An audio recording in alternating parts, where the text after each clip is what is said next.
my sound should be working as far as I know. Twitch appears to be on. Let me just double check. It is on, it is streaming. So welcome everybody. If you are joining us here on Twitch, and I will apologize again for the last minuteness of this, but we are excited to put together our first of our 2016 album review series, and I'm really excited to be starting off with one of my favorite albums of 2016, and that is A Seat at the Table by Solange. And I'm joined by a couple of good friends of mine and people who are huge fans of the album. So, by being huge fans, I'm automatically going to name them as experts on the album. I'm going to let them introduce themselves in their own way. But thank y'all for coming in. Thank y'all for tapping in. We're going to be recording this. We're going to be posting it on all of our socials. So if you miss it, you'll be able to chime in on Instagram and YouTube and just kind of let us know your opinion on the album and see how things are and how y'all are feeling about A Seat at the Table 10 years later. But I would like to introduce our guests for the night, and that is Matthew and Jeanaye. If y'all want to go ahead and introduce yourselves, however you wanted to do that. If you want to talk about the album, if you want to talk about yourselves, what you have going on in your lives, the floor is yours. I don't know who wants to go first. I should have picked somebody, I Okay. guess. Hi everybody. My name is Matthew. From Milwaukee, Wisconsin. Um, a proclaimed playlist scholar, and this is probably top two, maybe not number two, favorite albums of all time for me. So super excited to talk about it tonight. Yes. What's up, everybody? My name is Jeanaye. I live in Denver. I'm from Maryland originally. I'm not a playlist expert. That's impressive. I'm just a big fan of music, and this album was pivotal for me. I moved to Denver in 2015. 2016 was a crazy time, especially for Black women, and she came through with this album. And it's just, yeah, it's incredible. I got it right up there. There she go. Hey. One of my favorite albums of all time. I'm excited to talk about it.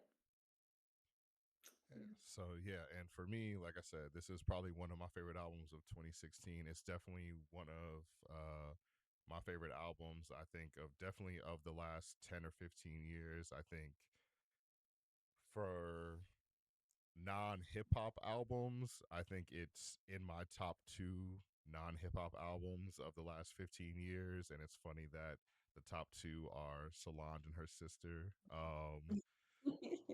Because the other one is not Lemonade. It's not another 2016 album, but Renaissance is the other one Oh yeah. of my top two like non hip hop albums of the last 15 years. But it's probably just a little bit better than Renaissance. I love Renaissance though. Renaissance like blew me out of the water, but I think this one, for a lot of the reasons we'll talk about later tonight, I think this one just barely edges out Renaissance. But I think we'll talk about Renaissance another time. Maybe when that's its 10-year or 5-year anniversary, we'll talk about Renaissance another time. But yeah, we're here to celebrate Solange tonight. We're here to celebrate A Seat at the Table. We're here to break bread over A Seat at the Table. And I'm just really excited to talk about it with y'all. And so the first question I have for everybody is what makes this album, in your opinion, so important, not only just for 2016 when it came out,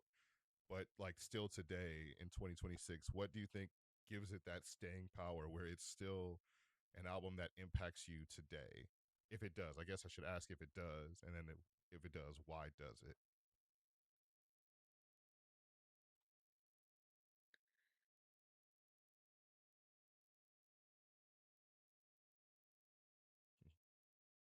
Should have prepped y'all with that one too. Yeah.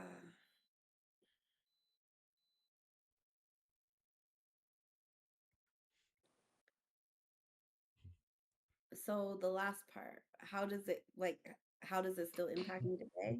Yeah, like I why? can't Like yeah, why does it still impact you today? Like why what does it about the still impact me? albums? What about the album still impacts you today?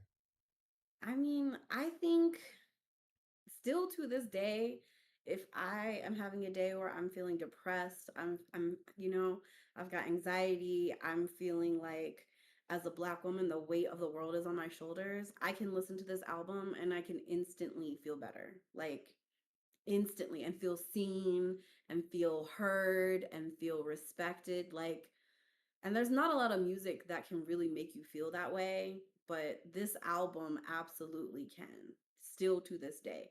And a lot of the same problem, I mean, forever we gonna be dealing with the same shit, but but it's so relevant to like right now, to what we're going through right now, you know? I mean, you think about like all the Black femicide that's happening, all of the way Black women are losing their jobs, there's like mass layoffs, like all of that, it still ties into this album today. And so I would say, yeah, it still impacts me to this very day. I can listen to it from beginning to end, and yeah, it will definitely still impact me. Yeah, I for all the reasons you named, I think politically she crafted something that is going to be timeless for a long time. I think that speaks to her craft, the way she went into it. Like I'm gonna go away for a while and write this, like really get clear on what I want to say, and then when it's ready, I'll give it to you. And I think the first part, I think that's why it has staying power is it is an album, and I think people have gotten away from making albums like it's a project with an intention, good development, great development, like a clear focus point. Like I'm speaking to all these things that are happening. Then I think she's such a student of Black music, like classical Black music, that it's almost like a time capsule of like a million different sounds, like gospel, hip hop. There's definitely some jazz influences in there. The way she just plays with sound is like this could fit just about anywhere. Um, and then I think if we just talk about the messaging, like it's such a love letter to Black people, to Black women, to Black experience that I remember the first time I heard it, I was like, "How do you know everything that is happening right now?" And you were just like, "Oh yeah, here, I know you need this." So Mhm. that's why it's just like her fingers on the pulse of like the culture. I think like when you're like that album's gonna it's that's what gives it the staying power. It's like the lifeblood of the people. Yeah, I think yeah, definitely all those things that you mentioned, and I think when you think about Matthew, you specifically mentioned the intention behind the album. I think that is the thing that stands out to me when you're crafting an album, and the idea of crafting an album really is, as you said, a lost art. People are putting music out like we've seen. You know, not to throw Drake under the bus, but we just saw Drake drop 3 albums just like throwing shit at the wall and seeing what sticks, you know. And obviously there's other reasons behind that, record labels, whatever, and all that thing. And we know people do things for whatever their reasons are. No one just does shit in a vacuum. But like the intention behind making an album that is so deeply rooted in Blackness, in celebrating Blackness, in discussing like the duality of being proud of being Black and being happy to be Black, like hearing so many of like the interludes and so many of the non-musical elements of the album talking, like literally talking about the Black experience, being happy to be Black, like not wanting to be anything but being Black. And then the musical experience of the album being like being Black is fucking hard.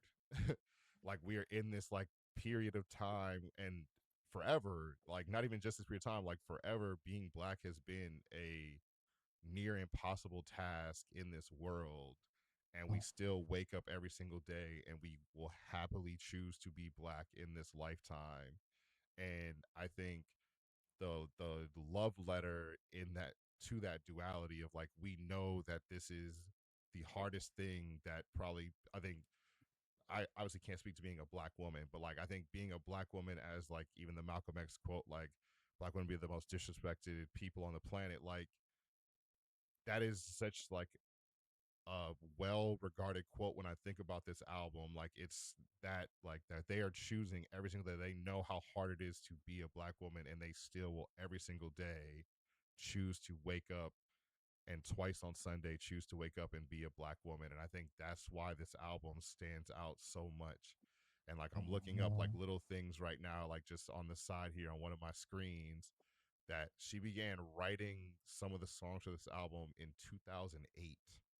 So Mhm. like when you think like we talk about intention, you talk about like taking time away to like I'm gonna set myself aside to really make something, that you started working on something in 2008, that you waited 8 years to, like from you started the writings 8 years ago to putting it out in 2016. It just shows that there was a real intention. And like she probably could have put it out and it probably was maybe close to being ready in 2010 or 2012 or whatever at any point, and she's like, no, it's not ready, or no, this isn't the time, like I need like this thing to be finished, I need this thing to be perfect, I'm waiting for this moment in time. And like that, like you said, the pulse of the people, the pulse of the culture, like I know like the exact moment when the world needs this. And I think she just like every step of the way she hit the nail on the head of like what was needed. It's funny that you both mentioned intention because she has an interlude called "Do Nothing Without Intention." Like she is the queen of doing nothing without intention. Like, yeah, Mhm. she's gonna take her time. I can't wait till she drops again. It's gonna be, whew, And I'm gonna be ready for it. 'Cause every yes, time, like, I'm like, I master remember crafted. the last one came out, and I was like, I stayed up all night. I was like, you have to work in the morning. I was like, I don't care. Solange Yeah, dropped tonight. Gotta yeah, whatever she's got, I gotta listen to it. So yeah, yeah. yeah. So What was yeah. the first part of your question? Because it was I uh had to. It was like a Yeah, two-parter. yeah. I think the first part was just like what it was like. I think it was like similar. It was like what made this album so important at that time, and I think yeah, obviously like it bleeds into why it's still important today. I think this like kind of the same question, just I probably worded it bad. I'm not a good interviewer, so and so like Great. I'm looking at some. I'm just like looking because like I said, I'm pulling up some of the stats of like the album. Just obviously like stats don't matter. Like impact is what matters. But Solange, this was Solange's first number one album. It was her first Grammy Award winner for Cranes in the Sky, and it's ranked by Rolling Stone, which fuck Rolling Stone with all the shit they've been doing recently. Like, but it was ranked as the 312th greatest album of all time, which I mean, there's a lot of albums in history, so like being on the top 500 list is pretty cool. But that probably feels low. But I don't listen to everything, so I don't. I guess I'm not the right person to judge that list because it's all the albums and not just like neo soul or whatever we're calling this album genre wise. I think that's actually a good question. If you had to push albums into a genre, because we hate, I think artists, especially like Solange, I think they hate being put into a box. But like if you had to tell someone like, oh, Solange made this album, what would you, if you had to give it a genre? Because like I said, it has jazz, it has neo soul, it has a little bit of everything. What would you give it like as its top thing?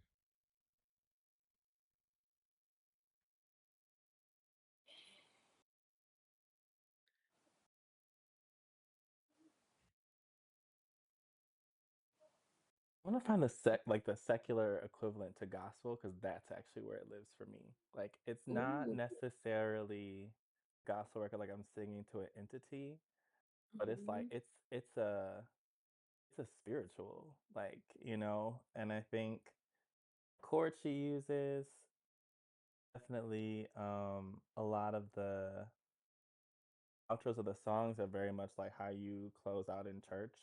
I feel like Mhm. it's a secular gospel album. Just yeah. Yes. Mhm. As someone who is very secular and did not grow up in the church, this does for me feel but I mean, like I've been to church Mhm. obviously, but I'm not like a huge fan of gospel because I'm so secular. Yes, that's it. It is like a secular gospel. the way it's arranged and yeah, wow. That understands why it's up here. You know what? Mhm. Mhm. Yeah. I, yeah, That's a good I question. never I never thought about it that way. I like that. I kind of like that idea of like it does feel like a sermon. It feels like you're being Mhm. preached to, but like not in like not to say that all churches and preachers are judgy, but in a non-judgy way. Like you're being preached to in a way that's speaking life into you, that like the preaching you want to get. So I kind of like I like that The description. interludes and like the way like the interludes and the way like little drops of wisdom or experiences as being a black person are dropped in between. Yeah, it's very much wow, that's poignant. Hmm. Yeah, Hmm. It's like Yeah, definitely she's gonna pass you a glass of something while she's telling this to you, like, not right. just sitting around, like, good yeah. things happening while this is happening. Yeah, good things. So we actually do have we have some comments in the chat. Sorry, Scorpio, I wasn't looking at the chat. I was like too focused on like reading these side notes. Well, I guess this is probably more for Matthew and I. How's the city handling the Giannis trade? um, uh, about as well as could be expected. I think it is what it is. It was time to move on. I think his shit happens. I think I Um, don't know anything about that. it's Like fine. I saw these videos that you like and I like watched them and I was like, I don't know what that is. Yeah, And I don't have the time to, so it's it's okay. I'm gonna just fine. It's Milwaukee basketball shit. It is what it is. because it's Um, like Greek people and okay, well, yeah, yeah, the best basketball player who used to play for the Milwaukee basketball team. He's Greek. He's a Greek black guy, and so there's this okay. comedian online who does a really funny impersonation of him. So now he got traded to Miami. So this guy has been making these really Well, funny so he's going videos about okay. this Greek dude in Miami, and it's been pretty funny. So I've been laughing to keep myself from crying, trying to Um, hide my Giannis jersey in my closet a little bit. Oh. Um, no, we're not watching B2K versus Pretty Ricky. I'm just catching up on all these comments in the chat. Yeah, See the Table was fire. The reason why it's still relevant is it echoes the zeitgeist of today for sure. Mhm. Um, mhm. Fubu, Weary, and Cranes in the Sky bump like they just came out. Yes. Correct. Don't touch my hair as well. And then happy belated birthday to Solange. It seems like only yesterday she was Arnez's summer fling. That's a callback. I just watched that episode, like, 2 days ago too. And then Raphael Sadiq put a lot of magic on the album, and I think provided some background vocals to a couple of the favorite songs from the album. So yeah, I think yeah, Yeah. Raphael Sadiq is one of those people who I think like most of the things that he touches just turn to gold. And I'm not going to give Mhm. him all the credit for this, but I just think he just has that like he has that touch where like things that he decides to put his effort into usually turn out really really well. And Yeah. like knowing that I think he was one of the like one of the top two producers on this album, I think just like speaks to again that intention. Like he's someone that you have to seek out. He's not someone who's just out in the world. He's not like a Jermaine Dupri and like, I mean, obviously at the time, we don't talk about Mr. Diddy, who's like was easily accessible at the time, but like he's someone who you had to seek out. Like if you wanted to make music with him, you had to be one in his lane or two seek him out. And the fact that Solange made that effort just shows that again that Mhm. intention. So I'm definitely very very yeah. Man, I he think was it's interesting, like, he is not to I don't wanna compare her and her sister, but I do think they are in the same boat when it comes to, like, we make great art. We do. Mhm. Um, he is on arguably each like, you could argue that their best projects feature him in some way. Not giving him credit, but it's like when they are ready, like, "Nah, come over here." Like, and Mhm. it's also like it also feels like it's a celebration for him too to contribute to that sort of art. Like, yeah. it's Mhm. well thought out, like, you're walking into something that, like, is calling you to be your best self. Mhm. Um, Eh, I think that's one of those things where I think that Beyonce more now, but like I think Beyonce always probably deserved some of that credit where they are like Tina knew what she was doing. Tina has raised children who like appreciate black music. And it's not mhm. often like we see a lot of like black artists, like even some of the newer artists that are not caught up on like black like historical sounds, and like maybe they'll like yeah baby, like go on YouTube and sing that Michael Jackson song, or do that, or like impersonate this person, and like that's a thing that they just do. But like these are people who like are studying and like appreciating those sounds and those artists, and like not just replicating them but honoring them in their own ways. And I think that's something that both of them have done just like incredibly well. um I think Beyonce is probably not going to get the same kind of recognition because of the pop sound that dominated much of her early career. But I think especially now when we talk about this transition of like the later career of Beyonce, where it's like obviously like very actively reclaiming sounds that were taken from black people. And I think we're seeing it so much more now, and I think that is something that I can really really appreciate, whether it's contrived, capitalist based, whatever. I'm not going to get into that argument with people. I refuse to get beat up by the beehive for any reason. But like there's obviously something there, and Solange has always had that. Like even in some of her early works that aren't nearly as popular Yes. as Seat at the Table or Way Home, like it's always been there. Like even like in just little bits and pieces, like you see it and you're like, oh, like I hear that. I hear this person when I hear this song. I hear this person when I listen to this album. And I think Seat at the Table is like that magnum opus where it's like it all just came together. And I think that can lead Mhm. into, I guess the next question is like, do you consider this to be her magnum opus, her crown jewel, her best album? Because I know I have people that I know that will argue that When I Get Home is better. I'm not that person, but I know some people who do argue that. So do you consider A Seat at the Table to be like Solange's masterpiece?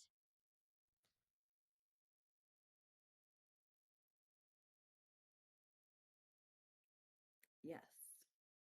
Well, as of now, To this point, not to excluding this like point, to this, yes. to this point, There's a yes. follow-up I, question after this, but yes, to this point, do you consider this to be to this her point, best total piece of work?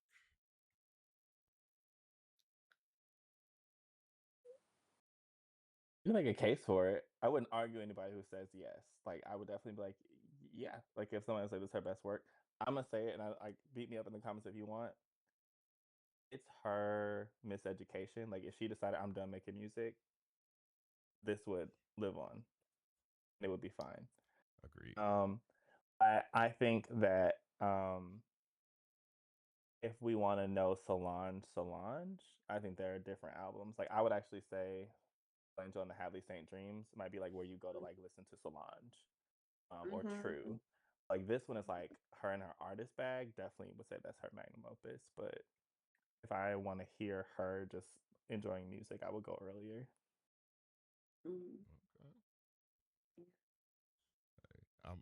I'm here for that. I'm here for that argument. I'm here for that conversation because I think we as like music fans, and like I think I asked that question just because we're talking about 2016. We're talking about how great these albums were, and I think this album to me like just stands out so much, but it's going to overshadow, like we think we talk when I talk about like her earlier work, it's never going to get the kind of credit that I think See the Table and When I Get Home are going to get, and it's not going to get the eyes and ears, even though it probably should. And I think there are a lot of people who did do that, like, oh man, I didn't know like Beyonce's little sister was making music like that, and then people like heard this and then we're going back and they're like, oh shit, Mm-hmm. like there's a lot of shit here.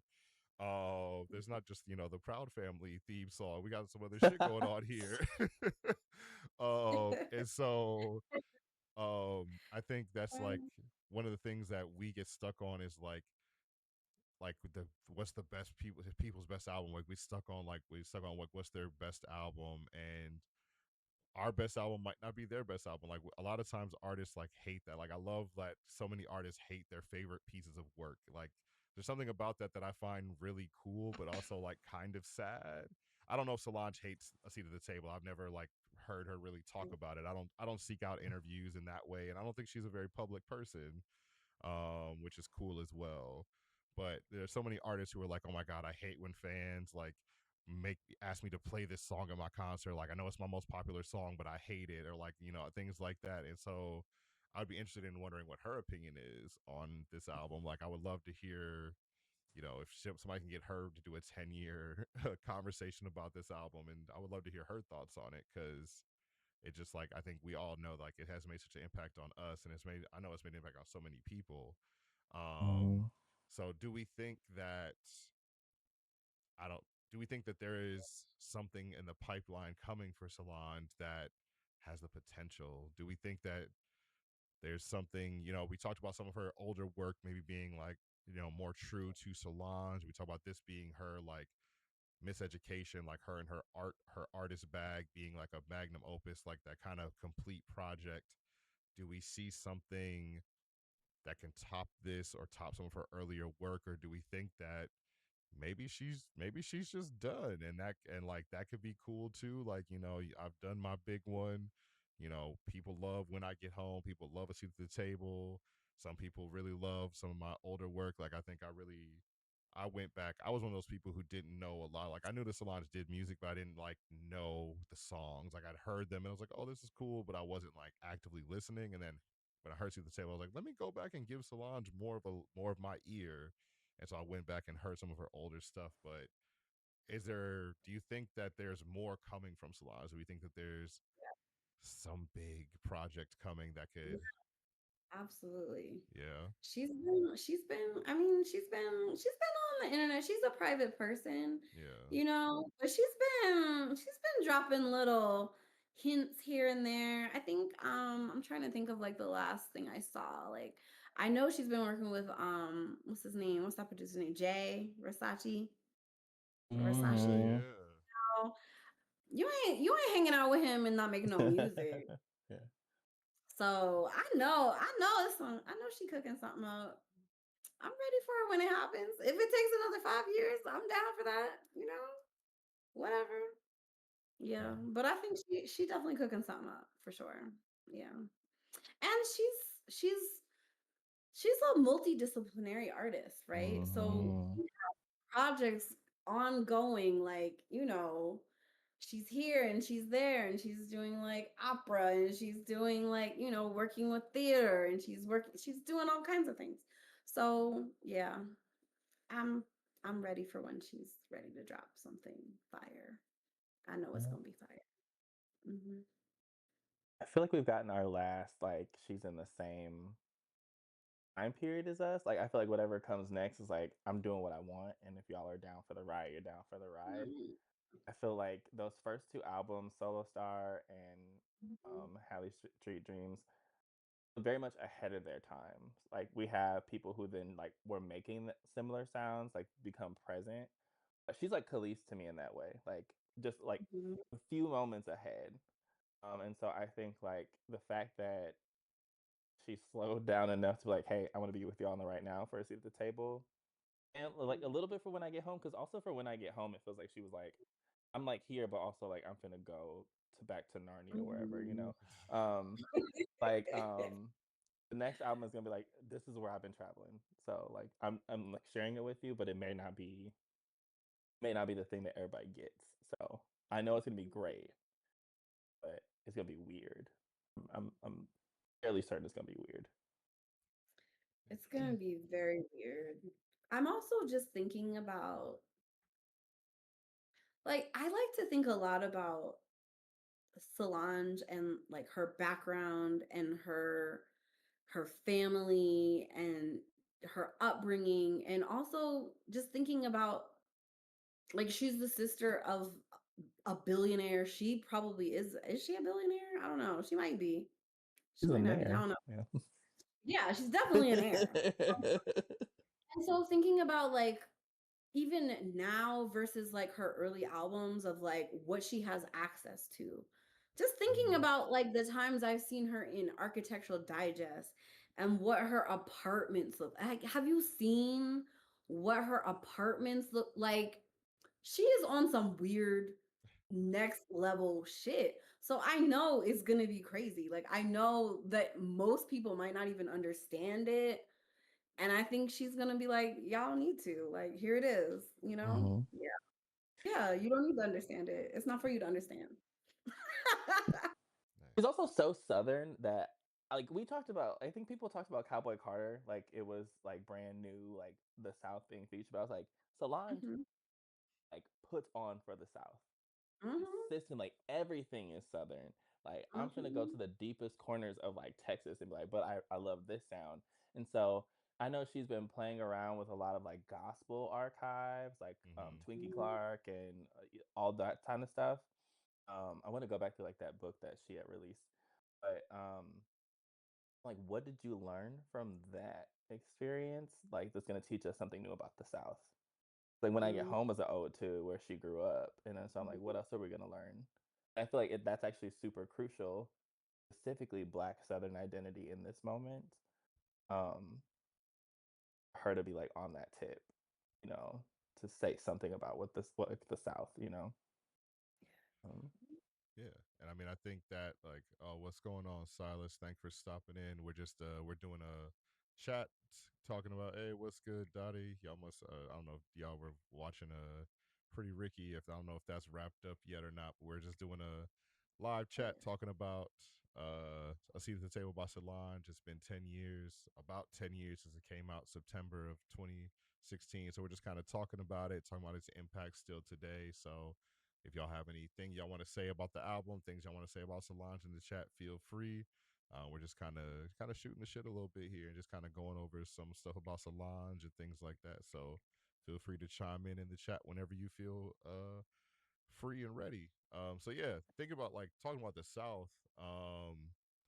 Like I think that's something that really stood out to me with A Seat at the Table. Like it's very clearly like I know that New Orleans is not her home base, but like New Orleans is obviously a place where she loves. It's where she's lived for so long. Like I think a lot of her architectural like stuff is like that Southern Gothic. Like she has a lot of New Orleans in her like life and desires. And so like you talk about the Master P, that like all the Master P interludes, you talk about Little yes. Wayne on the album, and you talk about like even just like the horns like in the like oh that over every whenever anyone is talking in the album, those horns are very like New Orleans, like brass band, like Mhm, give mhm, me those vibes. And so she is clearly someone who just appreciates like that Black American culture. And so much of Black American culture is credited, started, based in the South. And I think that's something that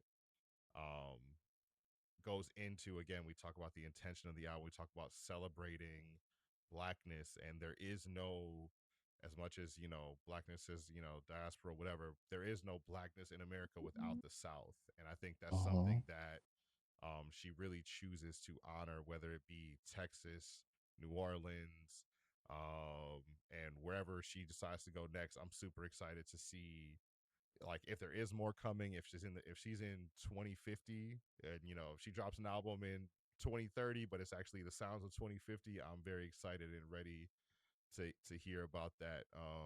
And it says like I'm looking at like just kind of doing some more looking at right now. She's currently a professor at USC right now. um in the Thornton School of Music, developing a music curation and teaching a course, Records of Discovery, Methodologies for Music and Cultural Curatorial Practices. Boom. That is what this album is. We were just talking about how she makes albums, how she puts things together, and that sounds like a perfect course for her to teach. And it sounds like I would love for a lot more artists to maybe take that course. Yes. So Yes. that would be helpful for so much. Like I'm really over the TikTok ADHD era of music already. I'm over the 19 songs, but the album's only 30 minutes long, I'm over it.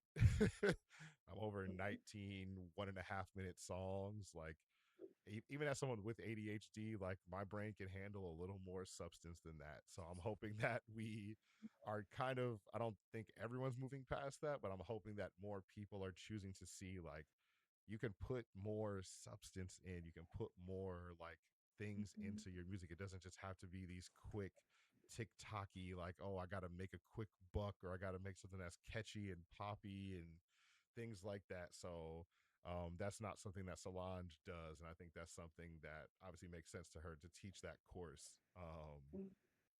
So going into another question about this album, and I know that I think we struggled with this question a little bit.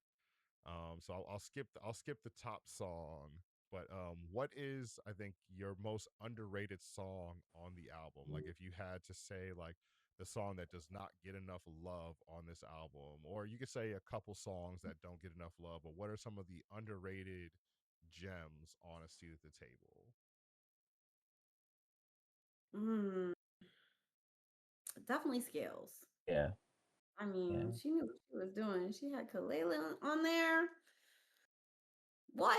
I saw Kalela in like 2018, and then she blew up. Like, yeah, Scales, absolutely. Um,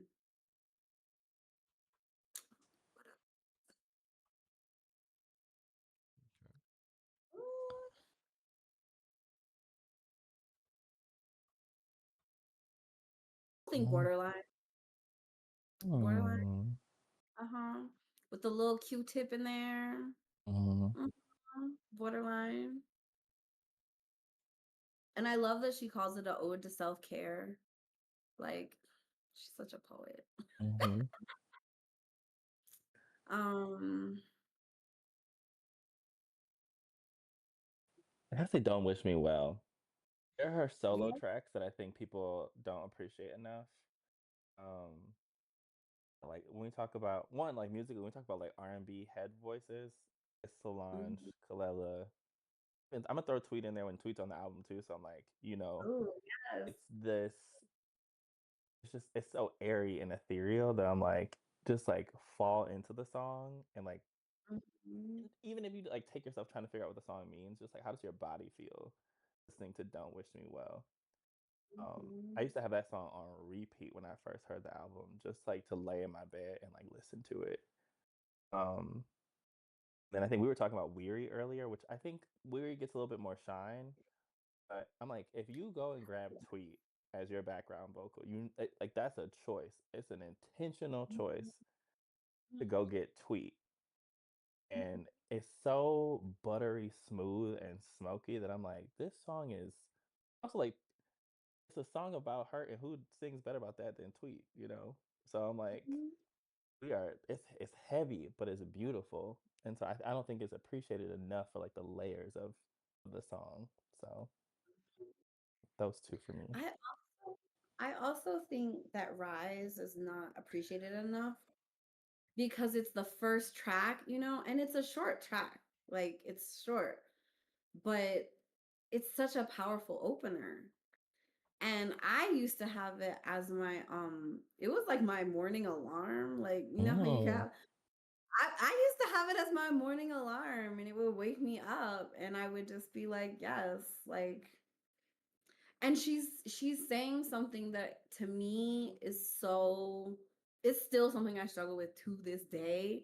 She's like, fall in your ways so you won't crumble. Like, you know, find out who you are and how you want to live life and in which ways you want to go about living life so that you don't crumble, so that you feel you have character and you have, you're fortified in yourself. And still to that day, that's something I think about that song and I'm like, damn girl, you need to fall into your ways. We did not wake up at 6:30 and go to the gym. Fall into your ways, ho. No, My I ways are was sleeping. yeah, I listened to the album today on my commute to work, and it was the first time I like actively listened to it because I knew we were doing this tonight, and it was the first time I've listened to it maybe like as like an entire album, maybe in like 6 months or so. Like, I have songs, on playlists throughout. It was the first time I listened to the entire album in, probably just 6 months to a year, maybe. And Rise, like I forgot how hard that opener hits. Like I Mhm. forgot how deep and heavy, like the Yeah. like it just comes in, and it like pulls no punches. It just draws you in right away.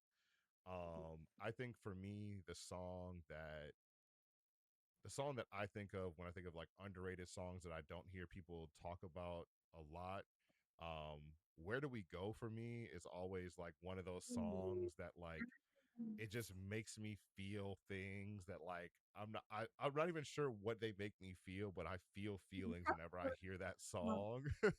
Mm-hmm. um and it's like in all of like the entire album, like it feels like that's the one where it's like really soft, and it feels really like vulnerable in its own way. Like the other ones are like lyrically vulnerable and like talking about these deep and heavy things, but this is the one where it's just like I'm being open and honest. Like, where do we go from here? Like, I'm like, and like it just feels like the harmonies in it, everything, it just hits like really, really like, it just feels like laying in like a really nice, like pillowed bed. And like, you're just like hearing someone like saying just the sweetest things, but it's also like really, really like intense.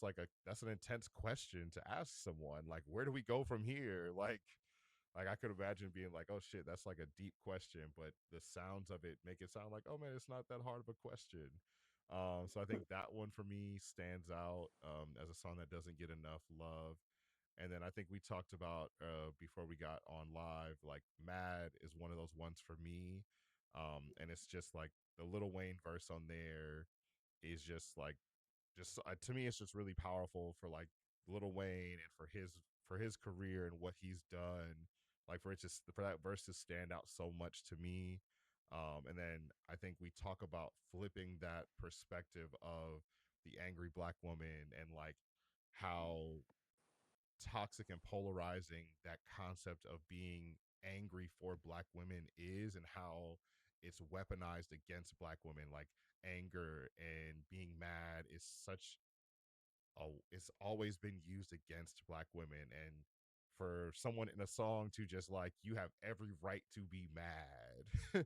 Like the world is a shitty place, and like obviously you don't need to have someone tell you that, but to have someone like just say you have a right to be mad and like go off the reasons why you can be mad.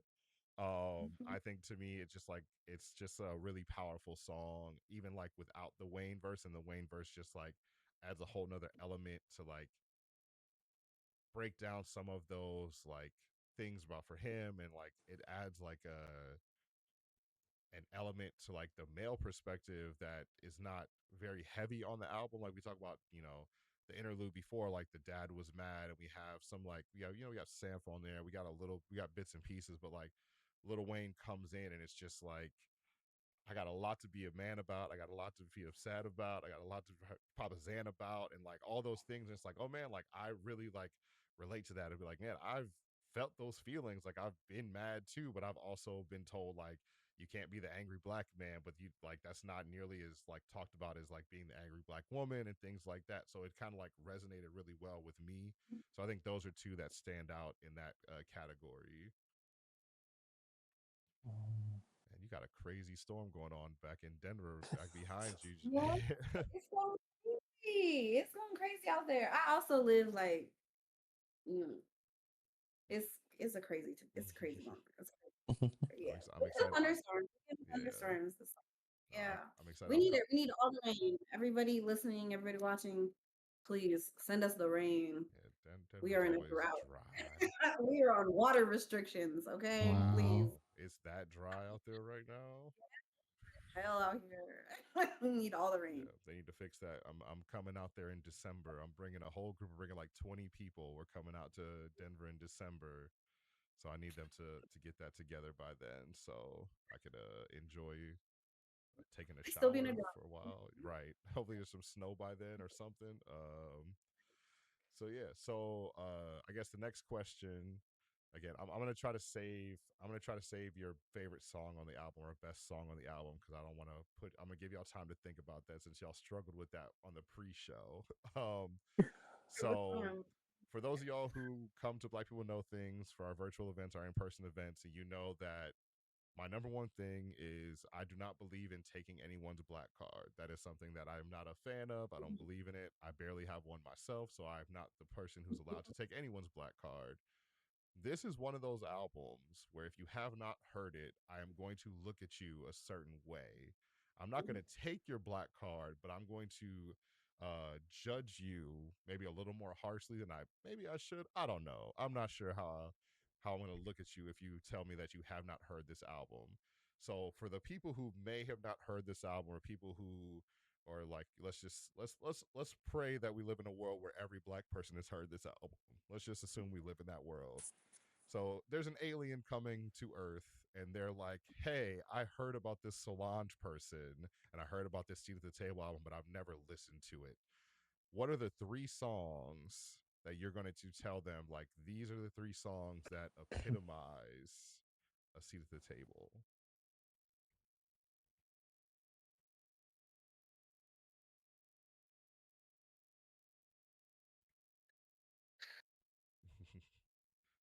Or the three songs you're gonna use, or the three songs you're gonna use to convince someone to listen to a seat at the table. I guess if they have not heard it. Okay, so number one is absolutely for me, Don't Touch My Hair. Like, if you haven't heard it, if you don't know nothing about Solange, if you know, you don't know nothing about this album, Don't Touch My Hair, absolutely. That's the very first one. I mean, it's pivotal. It's now I'm starting to think that this might be the best song on the album because when she says, wait, what's the line she says? When she says they don't know what we're meant to know. Do you know what I mean? Like the level of poetry and the level of I'm speaking. I don't even know what to say. Is that has to be top three for sure. Matthew, do you agree? Yes. Yes. Yes. I think there's like so it's in my four. There's four right now that I'm wrestling There's with. four. you Okay. you can Yeah. you can have four. I'll give you Okay. four. We'll be flexible. You can have four. Yeah. Um, number two, Cranes in the Sky. Yes, absolutely, Cranes in the Sky. I mean,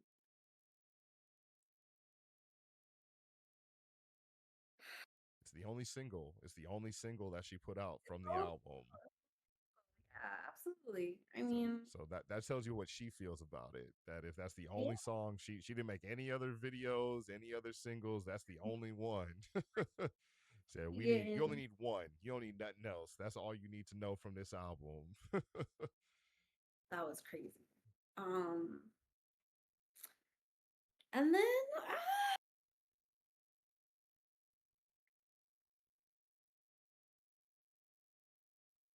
I don't know. I can't pick a third. It's too hard for me. I'm You gonna go you with those two, you got a three and and a then four, do I got a three and a four? or I would say Weary and also Fubu.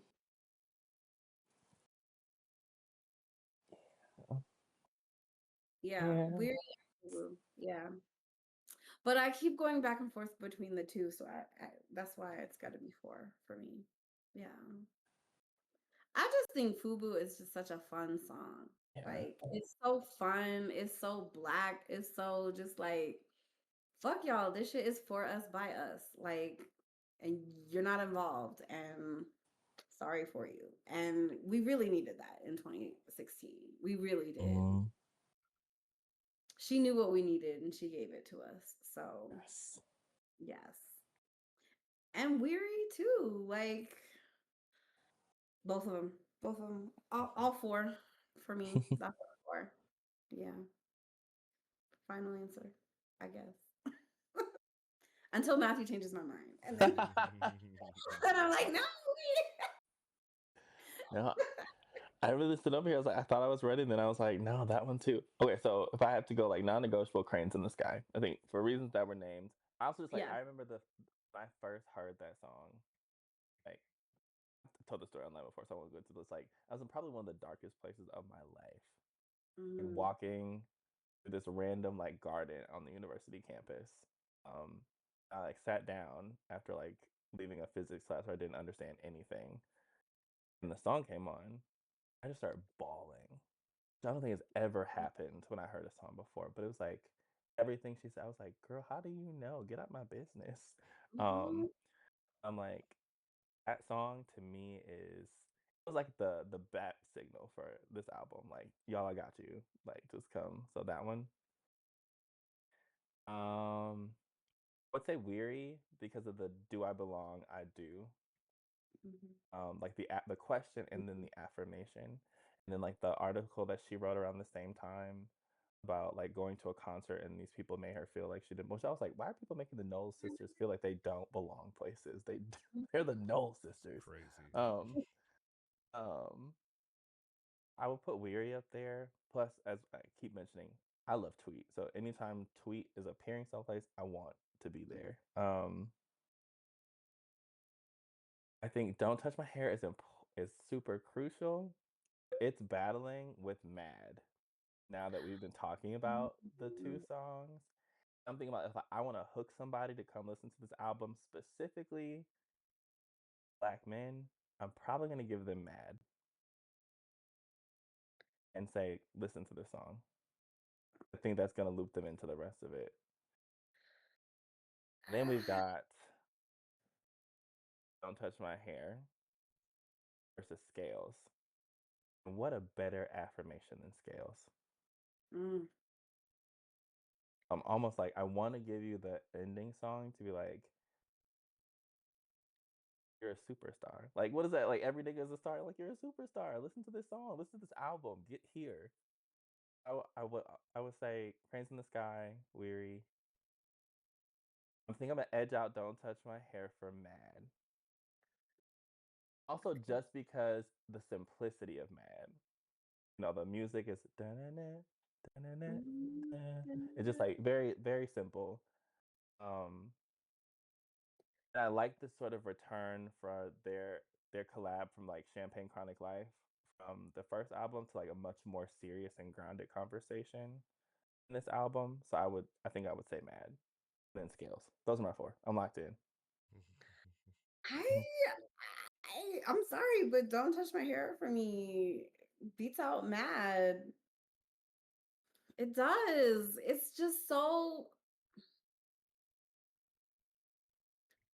like she was really speaking to Black women in that song. And she was speaking to Black women in Mad. She was speaking to Black men, but like, and yeah, you're right. It is they're both so good. I don't know. I'm going with Don't Touch My Hair. Yeah, When she it's said they don't understand what it means to me, you're not wrong. I'm with you. like I'm just thinking about a what we're hook. meant to know, where we chose to go. That's for us. That's for us who've been here with Solange. Like, I know, you're right, you're right, you you're know, right. That's for us, the people who have yeah. been vibing with her. You're right, you're right. If I'm like somebody who's never heard this, which I'd be like, you're a Black person, and you not heard, sit at the table. I'm probably gonna give you Mad or Cranes in the Sky because I need to locate you first. Yeah, One of these songs is gonna hit you where you are. Um, yeah. yeah. I don't know. It's gotta be four for me. You can't just be. Also, what are you doing if you Black? You need to listen to the whole album. The fuck? Talk about Yes. three songs. Well, yeah. So that, but Crazy. that's the thing though. Like, it's three songs to convince them to hear the rest. Because like, let's say like let's say you're not getting them like obviously if you're pulling them into your living room and you're like, yo, I'm gonna go put this vinyl on and you're gonna I'm hear this gonna put the whole album, album on, and right? you gonna be after Rise. But Period. like let's just say you're like in passing. Let's say you're walking past someone, you got somewhere to be, they got somewhere to be, and they're just like, yo, I got 10 minutes and I want you in 10 minutes to convince me to listen to this album when I get home. So that's that's the basis of the scenario. Like you don't have access to them for a whole, what is it, 51 minutes. I'm looking at around 51 minutes. You don't got a whole hour. You got 10 minutes to convince them to listen to it when they get home, or maybe listen to it wherever they're going on their headphones. You know what? I don't even know what to. I don't like this scenario, to be honest with you. The person seems like someone who doesn't enjoy music because what in the actual fuck? That First that's first strike is you never even heard it. What do you mean? yeah. Second strike, what you mean I only got 10 minutes to convince you? You better put the album on and shut up.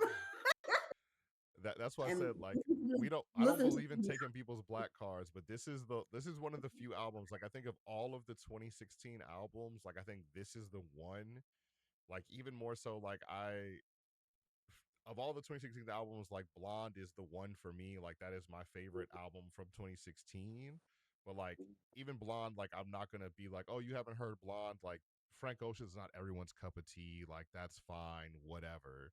But like, this is the album where it's like, if you have not heard this album, I'm going to probably not trust your music taste. Like, if you have not heard this Oh, album, I'm probably going to take anything you say about anything in life with a little bit of a grain of salt. Like, all the other ones, like, oh, like, you didn't listen to Lemonade, you didn't like blah blah blah, you didn't listen to Blonde, you haven't heard that. Like, I can take all those, like, with whatever. 90, we're talking about A Seat at the Table by Solange. You should definitely tap in. I know this is your kind of shit. I know this is your kind of jam, so you should be tapping into this conversation.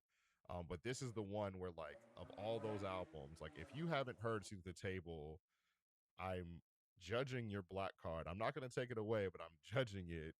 And I'm going to judge pretty much anything you tell me and take everything you say with, like, a grain of salt from that point on. Because it's like, yeah, how have you made it 10 years without having heard this? Like, how has no one in your life, and I'm judging all your friends, like, how have your friends not put this on for you yet? Like, who are you surrounding yourself? Whose man's is this? Or whose woman is this? Whose they them is this? Who are you surrounding yourself with that has not put you on so far to this? My three, it rubs hands evilly. Yeah, I know you are. I know I know. Yeah, so yeah, my friend 90, who's coming with me to Denver. Today's we're mobbing to Denver with a whole bunch of anime crew. oh, He's our shea butter music aficionado in our group chat. So this is like his shit. I'm surprised he was probably doing the B2K stuff, but um my three songs that if I had to, like, try to convince someone, and it's funny because I know I've been fighting for Mad, but I kind of hear what you're saying today, and I think one of the conversations to have when we talk about the general conversation of this album is who this album is for. yes.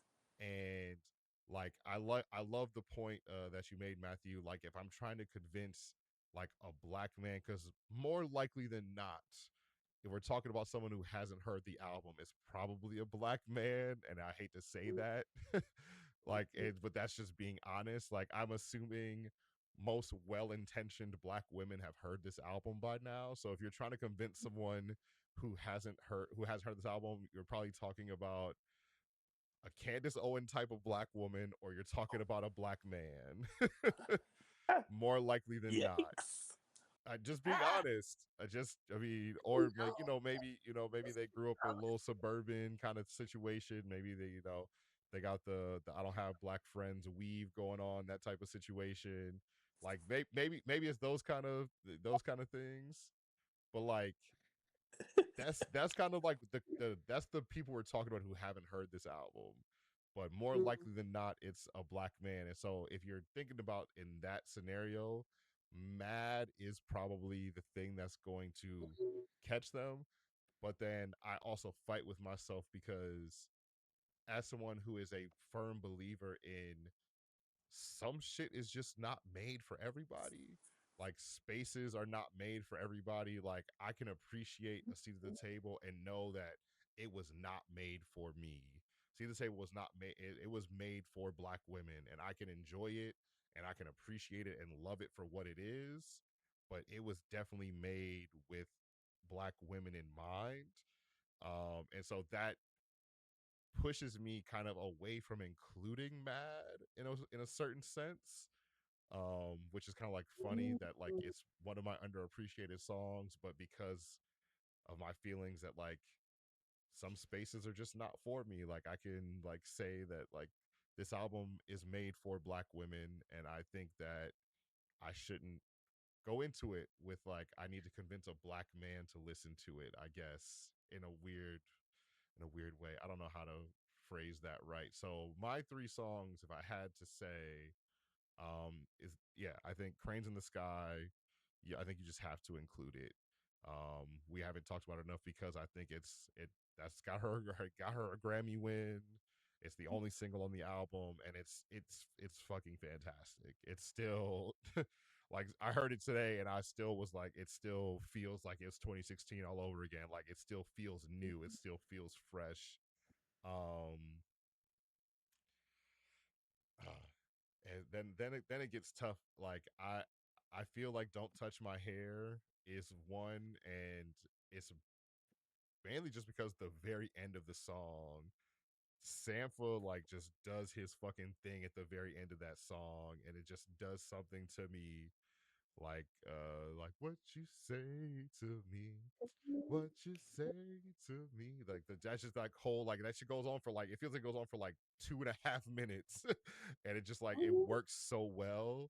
So I think that, and it's probably Fubu. I think those are like, if I had to pick three, I think those are my three that I feel like encompass like what this album feels like it should be about. And then there's so many of the other songs that are like such great accompanying pieces that like I think make the album better, and they may even be better songs. Like I think I don't even know if those I Trains in the Sky, I think to me might be the best song in its own way, but like Fubu and Don't Touch My Hair probably are not the best two, so like two of the three best songs on the album, but I think they're the ones that if I'm trying to say like, yo, this is an album that you need to like hear and appreciate, I think those are the ones that convey that message of like this is what this album is trying to like convey and encompass and pursue, and I feel like those are the ones that stand out. But it's just like one of those things where like there probably is no wrong answer. Like you can even say like you almost convinced me to pick Rise, Jeanaye. Like you almost convinced me to include Rise, because like even hearing it today, I was just like, man, this shit, it just is so good. But yeah, I there's probably no wrong answer. Like because like we've all agreed, like everyone should just hear this album in its entirety. You should probably love everything on the album. There is no bad songs, in my opinion. There are no bad songs. There's no skips. Um, and so I think it's just, yeah, you gotta get into it. And if you haven't heard it, I feel really bad for you. But I also, that's actually a really cool opportunity because I would love to be able to hear this for the first time again. Yes. Yes. Like if I could get into like a minor car accident and just like lose like amnesia just for this thing and just like forget this album, I would be a really happy person, I think.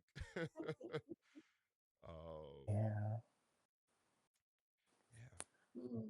I feel like you had some thoughts when I was taking too long to explain my answer. I feel like you had some No, thoughts. Oh, okay. I had thoughts. It wasn't like you were. It's No, just yeah, like no, no. I know I. it wasn't about me, but I Yeah. know you just had. Yeah, I know you. I would love, like, I'm really excited. Like, I was glad that you signed up to do these albums because, like, when in your application when you talked about your if you want to explain your metaphor for the albums Yeah. that you signed up for, like I was really excited that like it like made so much sense in like my head when you said it out loud. Yeah. So I this one I rank these as like one of the three legendary birds from like the OG Pokemon. So Articuno, Moltres, and Zapdos. See the table's Articuno. And I think it's because Articuno may not have the best attack points, but defensively, bar none. I think this album is all about like healing and like equipping yourself to be in the world. And so I was thinking about what you said. It's like, yes, there's a clear who this audience for as a primary audience, but there's also a clear Black women who wants niggas to come along with her. She reminds me so much of Nina Simone. Was like, by hook or crook, Yeah. all y'all got to come with me. Mhm. So it's like the fact that like Master P is like just giving lessons on the album could have been anybody, but I think it's a distinctive choice to be like, niggas, this album is for you Yes. too. And so I got the niggas of niggas on this album. Like, come listen to this album, you know? And I think that the same is like true when I get home. Like Gucci and her high as hell on my skin, my logo, but like just having a conversation. And I think there's like rumors I've heard. I don't want to say this is true. That like she just be in New Orleans on the street. Like you should not be surprised if you got club and Solange is just like, I'm with the niggas. Like, what are y'all talking about? You know. So I think I was just like, there's a very clear audience of like who this album's experience is located in. And like that same person has an intense relationship with the black people around them to have to come in. I think that's the other reason I might pick Mad because it's like I'm allowing you the space that you're not taking on your own. And hopefully this causes you to do something different. Now, unfortunately, Wayne did not do something different, which I was super hopeful for. I was like, you are on like this super transformational album telling the truth in a way we've never heard. And then, Oh, a year later, you're like, no, all lives oh, matter, you know? oh, Um, Yeah. but niggas. yeah, I think it's also like Q-Tip is on the album too, like with Yes. a clear, like, so it's like it's a very specific, invitation to who is also like invited on this Mhm. journey, which is like maybe that's why I would pick it, not so much to like cater to black men, but it's like, hey, like, and I think we can say black feminism has made this space for everyone else to do theorizing about their positionality. Like, hey, you're welcome for the labor. Like now take up the mantle and do it, Yeah. This like, short bars. And so that's what I guess I was thinking about is like, oh, lucky we are that she was like, I could make this almost like about this and I'll be justified. But because I want all of us to be free, like if I'm free, all of us are free, get in here, like, and talk Mhm. about it. Um, Mhm. I think I would almost say that if I wanted to communicate to someone that this album is for black women, I would say FUBU and play it simultaneously that clip where she is singing, serenading that woman in the front row. Mhm. At the concert, is it in Australia maybe? I don't know, but like she's just holding her hand and just singing like the ending part of FUBU. Yeah, that's who this is for, very clearly. Um, I think there's so many entry points that's what I was thinking about. And I was also gonna say I might swap scales for borderline as a hot take.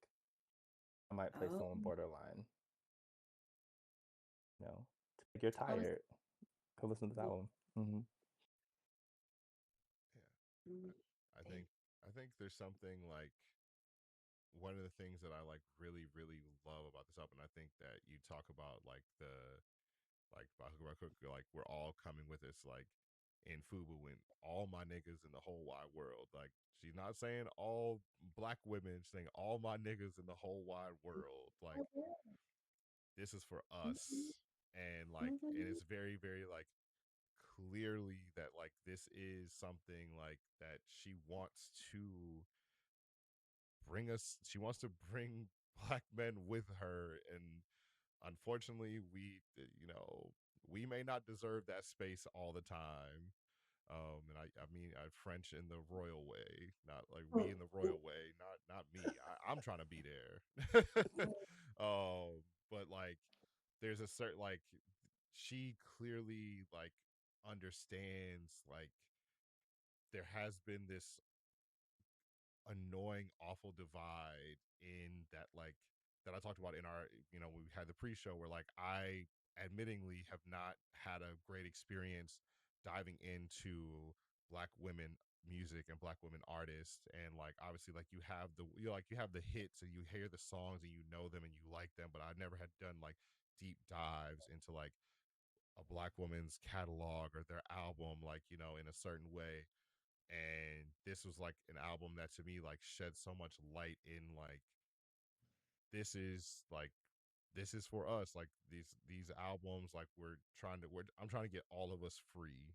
Like I'm trying to give everybody what they need in their own way. Everybody can take something from these songs. Like like Mhm. in their own little bits and pieces. And like I this was one of the first albums where I was like every single song, like there was something where I was like, oh man, this is like a life lesson. This is like such like a moment. This is such a Mhm. thing that like I can take with me, that I can like include in like, my daily journal. I can make this an affirmation. Like it's just like such a love letter to black people, like obviously to black women, but like in its Mhm. own way, it's a love letter to black people, to blackness, to black culture, to black music, as we talked about with the influences. And we talk about like the black southern culture, which is black American culture in its own way. There's just such there's so much there that like it's just one of those things where I'm still blown away. Like having heard it today, I'm like still blown away by how someone can pack so much into like 51 minutes is not that long of a time. Like we've been talking for an hour and 30 minutes, and I feel Shit. like we haven't even scratched the surface of this album. And so it's Mhm. like it's crazy that someone could be like so gifted. And I think Jeanaye, you mentioned so many times like the poetry in like the album. And I know that Matthew and I were both like we met through poetry, doing poetry scene stuff in Milwaukee. And like yeah, like poetry is like something that always will hold like a near dear spot in my heart, even though I don't do it anymore. I would rather like vomit than do poetry anymore. Oh, like I'll write it to myself, but I'm not trying to go anywhere near a stage and do poetry anymore. But like the like It's a question for you tonight. I'm missing for oh this. no. Well, I appreciate you skipping it for this. So Mhm. but You and like yeah. So Solange's pen on this album, like is just so far and beyond what like anybody I feel like has done in a very long time, even before her. Like it's just like the poetry of it. It's like it's such an ode. Like, she has the ode to self-care, but this whole album feels like an ode. Like it feels like it could just be a one long like poem. Yeah. And I just like really yeah, appreciate that so much. I want to revisit Cranes in the Sky because Matthew, you were talking about how like you were walking and you heard it for the first time and you just started crying. And like, and I was talking about how like whenever I'm depressed, like whenever I'm like in a mood, like I listen to that song, but like you were talking about how this is like a toolbox. Like she's given us tools. That song is a tool on understanding your thought process and like the ways you are using different things in your life to cope with depression. When she's like, I thought a new dress would make me feel better. I tried to sext it away. And, like she really, there are very few people in this world that can really paint you a picture of what your depression looks like, of what, and she did it so masterfully. And it's a song that Mhm. boy and we all listen to, and it's just so wonderful and masterful. Like, I'm sorry, she just that might be my favorite song on the album. Damn, I don't even know. So good. Uh, I I be think running out my credit cards all the time. hey, Every decade, I'm like, damn, here we go again. when you say that, it makes me think about my other two. So my big three, my legendary birds were Seat at the Table, Lemonade, and Anti. Mm, And I think what was so incredible about each of these three albums is they each had a song where I was like, this song is like the same woman talking from three different angles. Not to say the three of them, but it's like you have Cranes in the Sky, you have Needed Me, and I'm gonna mm. throw in song to me is Lemonade is Sandcastles. Ooh. Like it's it's a little bit each about like a little bit of grief. Uh-huh. Like Uh-huh. somebody had me fucked up. like three Mhm. different ways of approaching it. And I think for me, Cranes in the Sky might be the most honest. Like the other two are like saving face a little bit, right? Mm. But Cranes in the Sky's like, nah, like it sucks. No. It's vulnerable. It's Yeah. so Mm-hmm. vulnerable. It's so and so honest. So Mm-hmm. Like honest, yeah. so honest. She literally she knows black people so much. She's like, I know what you're gonna do when you're depressed. You're gonna go out and buy yourself some new clothes. You're gonna try and, fuck it away. You're gonna try and drink it away. You're gonna try and use all these vices, right? To make yourself feel better. But that's not what's gonna help you, baby. And she's telling you in the song, like, that's not what it is. Mm-hmm. Ugh, so honest. It's So, it's just I was mad because I it's was definitely trying to drink it away. I was like, Solange, I shut up. know. I thought this was gonna work, and you telling me it's not. yeah.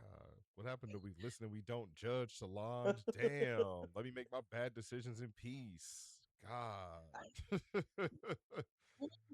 Not you. I thought this was music, not therapy, Solange.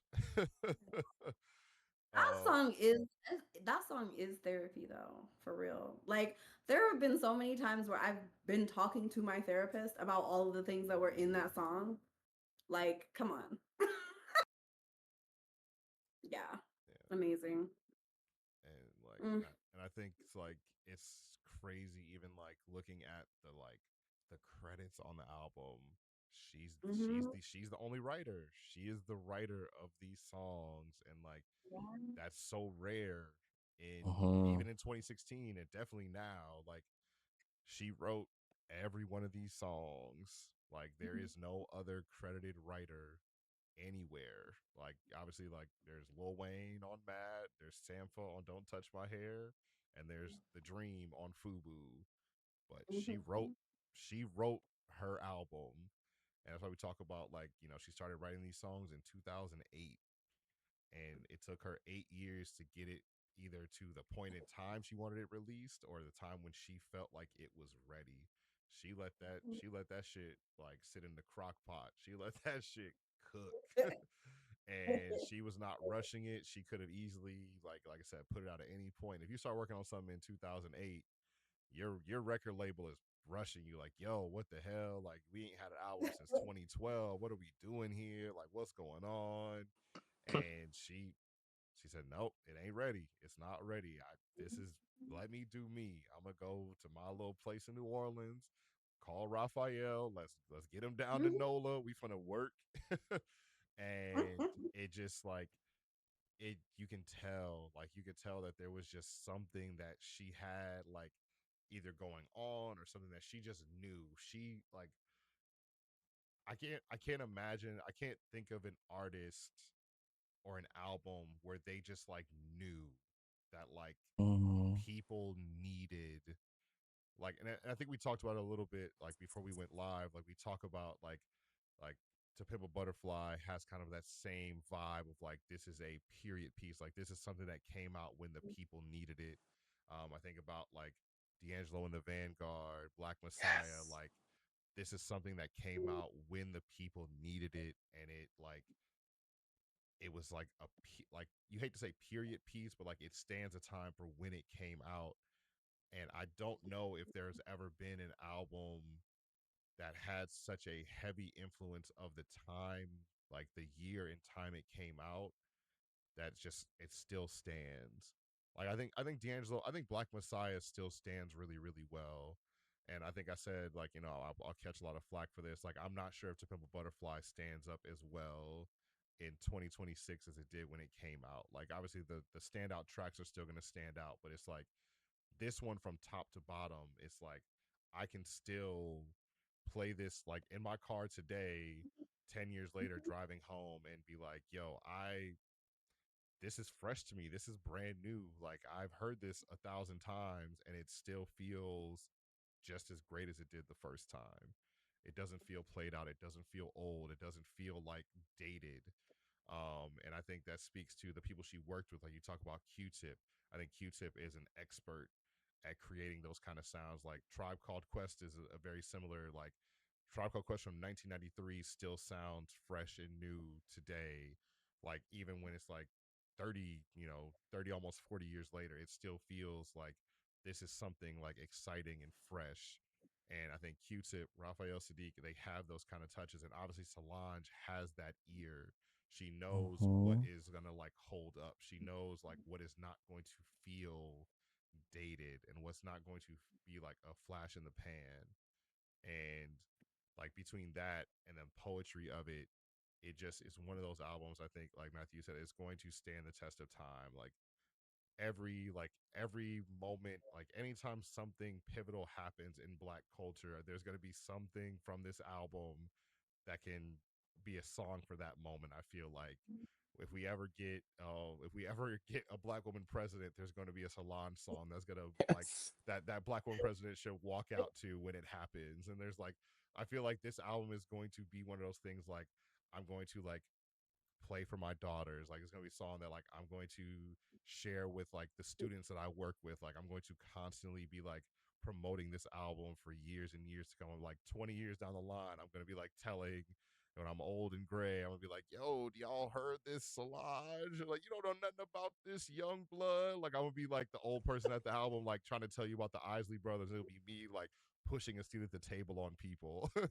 And I can't wait to be that person. I can't wait to be the old person at the cookout telling people to put on like "Don't Touch My Hair" and FUBU at the cookout. um and just like and it just feels like it's just one of those things, like it feels timeless in that way. And I think, I mean, we could probably, I don't know if, I think we're pretty close to maybe wrapping it up. I think the last question that I can think of um would be the final question that we've been trying to avoid of what is Ugh. your favorite song on the album, your top one. It doesn't have to be the best, because I know I feel there's always a distinct difference between best song and favorite song. So like, what is your favorite song on this album? And I will maybe give you two. I'll give you your favorite two songs if that'll make you feel better.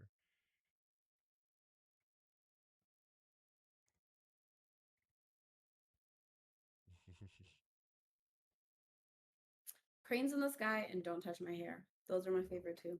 Boom. Yeah. Like it. I love Don't Touch My Hair. I mean, there's just nothing like it. There's just nothing like that song. And yeah, there's just nothing like it. And Cranes in the Sky, yeah, poetry, both of them, both of Mm-hmm. them, yeah, um, yeah. I'm With like, it.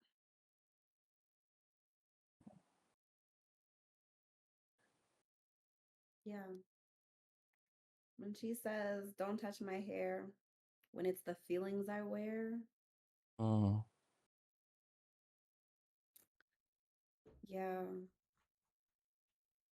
yeah.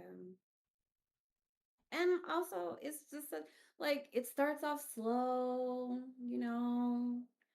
and then it picks up, and then Sampha gets into it, and you're like, next thing you know, you like bop into it, and you rolling with it, and it's a vibe. Yeah. Don't Touch My Hair and Cranes in the Sky. Top two songs. Final answer. Real hard. Real hard. Yeah. I almost feel like Cranes in the Sky is like a given. Like It is. It's it's a totally a given. given. Yeah. Yeah. Like we all been there. I feel like that was her gift to us. I feel like I don't have to pick it because it's like we all know.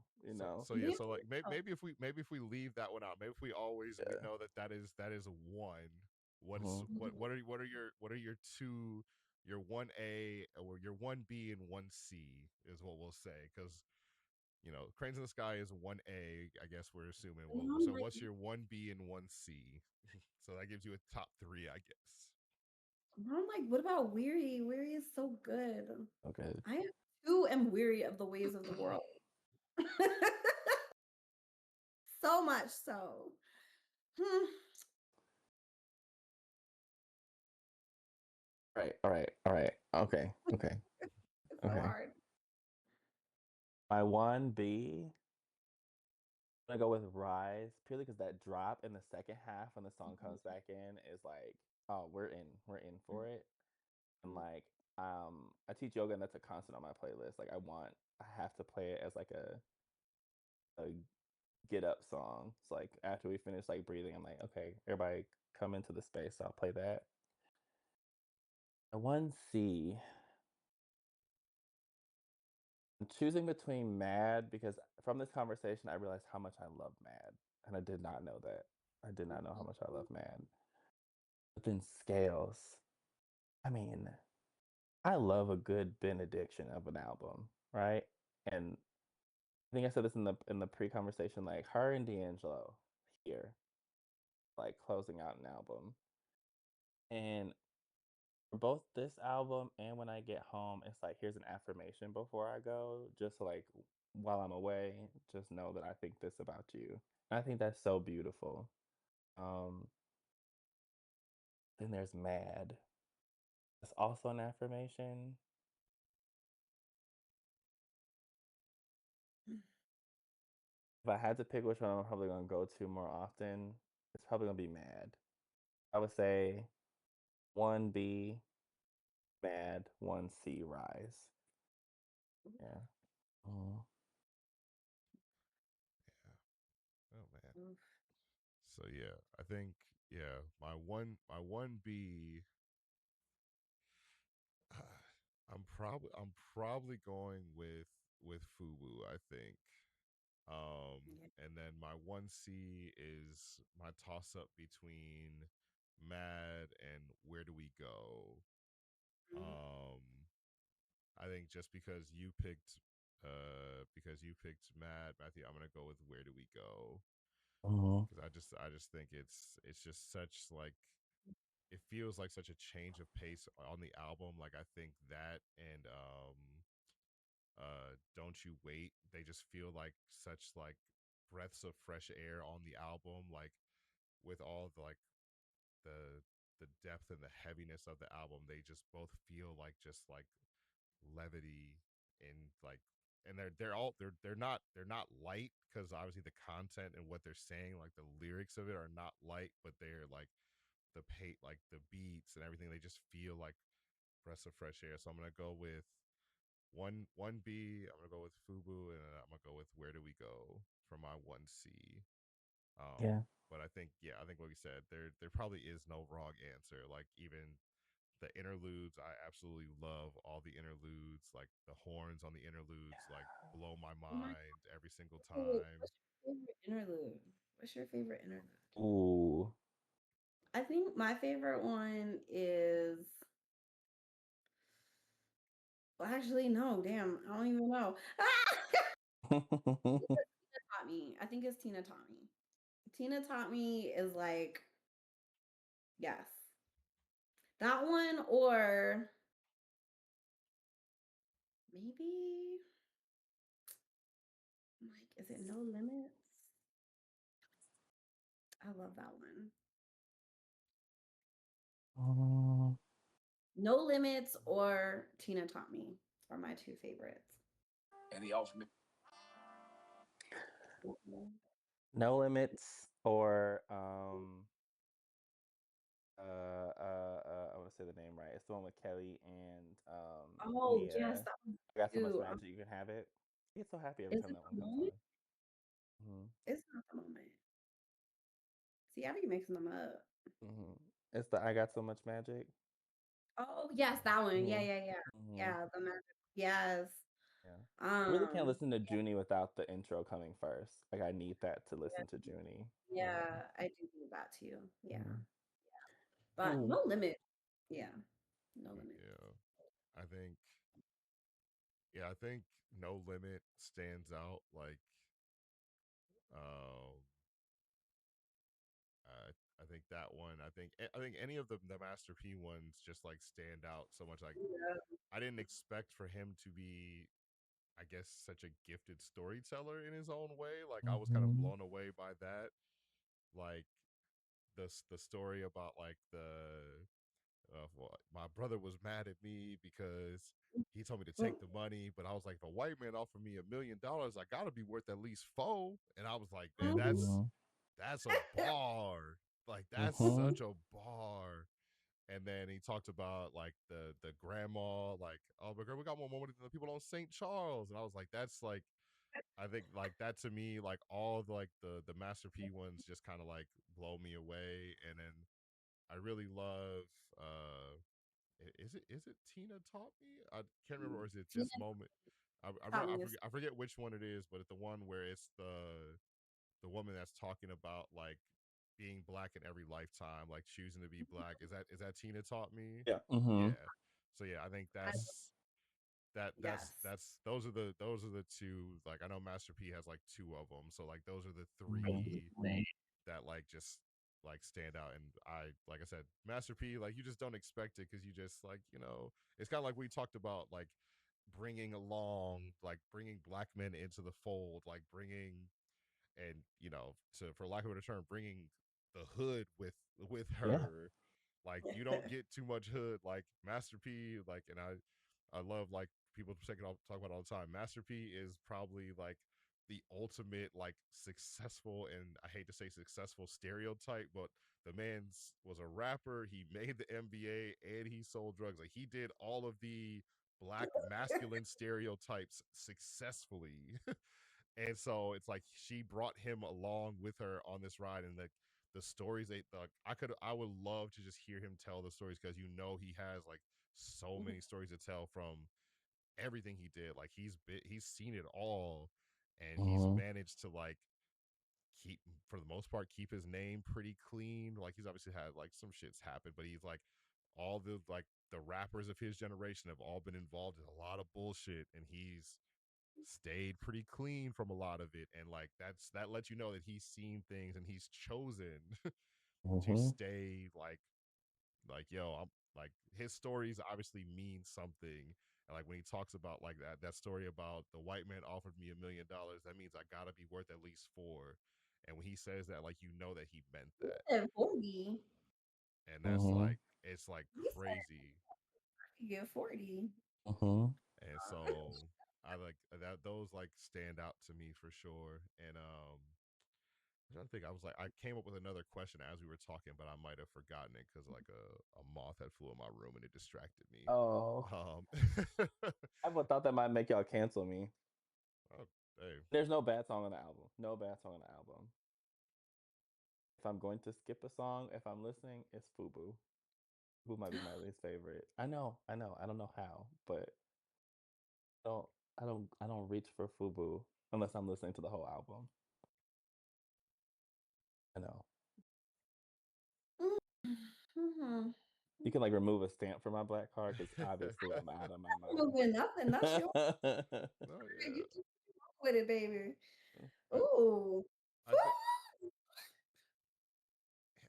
think I think it's funny because I think for a lot of people, like, I've heard people talk about it and they say like "Mad" is that song for them, where they feel like it's too simplistic, it's too like it doesn't fit with the rest of the album. Some people feel like, and I think Fubu like is the opposite, but I can see in a sense that like it just kind of like, I think the interlude kind of does enough for Fubu, and then like Fubu just kind of like adds on to the interlude in a way that could be repetitive. But I love Fubu. I think it's great, but I'm not gonna take away shit. I like everybody like I said, there is no bad songs. When you listen to it straight through, like there's shit that I probably skip over that everyone probably is like, oh man, like when you brought up like scales, like I've like, well, until today, I've like hadn't listened to Scales actively in a very long time. Like it's like that's one where unless I'm not listening to the whole album, I usually Scales isn't on any of my playlists. Like Don't Wish Me Well is on playlist. I have, Fubu's on playlist. I have Mad on playlist. I have a lot of the other songs on playlist, but I've like Scales is not on any playlist that I've made. And so like when you mentioned that, I was like, oh man, is that my least favorite song, or is it just like, oh, I don't actually listen to it? And then I was like, oh wait, maybe I don't listen to this album that much unless I'm listening to the whole album, and so I had to like really think about it. But yeah, I'm super glad that we had this conversation. I'm super glad that we started this series off with this album. I can't wait for the rest of the conversations. I know that we have um, Anti coming up. I know that we have Lemonade coming up. We have Blonde coming up. Trying to think what else was that people picked. People skipped a lot of the albums that I was excited to talk about. Like no one picked no one picked Oh, Childish Making My Love. Gambino. I, No. Oh yeah, but I didn't want to talk about that because. I But mean, anyway, yeah, so yeah, there was a lot of people who like only one person picked some albums, and I'm going to reach out to those because I'm down to have one-on-one conversations on here as well. Like it's cool. Like I'm super down to do that, but I started with the ones that I had to coordinate multiple people because that's obviously harder to figure out. But like no one picked like the Isaiah Rashad, like Sun's Tirade is like one of my favorite rap albums like ever made, and no one picked that one, and I was like really sad about that because I was really excited to talk about that album. But I'm really excited. I'm really excited to talk about Blonde. Like Blonde is up there with me. I think I got Blonde back here on my wall too. Um, and so like I'm just super excited to have this series, and it's something that like I really want to do like more of. Like it's something in the Black People Know Things catalog that I want to add more into. So I've done like listening parties for albums in general. Like we did like a midnight listening party for J. Cole and ASAP Rocky on Discord and stuff like that. But I want to do more things like this where we're talking about older albums and maybe not having to go 10 years back. So I'm super glad that we did this. Thank you so much. Wow, I'm blanking. It's been a long day. Oh my wait God. over there. Ooh, it's been a long week. I like last week was so nuts for me when I said like I forgot to email y'all. I had 6 events between Wednesday and Saturday. I had 6 events that I did. And then Sunday I went on like a 3-day vacation and then came back and went straight to work. And so I just been crazy busy. So thank you so much, Matthew. Thank you so much, Jeanaye. I know both of y'all have signed up for other albums. I'm so excited to talk to y'all again about some of our other albums. I think the next one, it sounds like it's gonna be Anti on July 7th, I think is the next one. So that's one that I have to do some listening to because it's one of the ones that I think I'm the least familiar with of the 2016 albums. Like I know obviously the big hit songs, but I don't know like Strap in. the whole Strap yeah. in. I'm about to Most tap in. snubbed That's album. Yeah. it's next on my list. I'm definitely gonna do some tapping in like this weekend and all next week when I'm at work in my quiet school office because I have to work over the summer, but there's no students, so I'll be sitting in my office probably blasting it over the speakers. So I'm super excited to tap in. And thank y'all for the folks who joined in the chat. Like I said, this will be posted on YouTube, and I'll chop some clips up for Instagram and social media.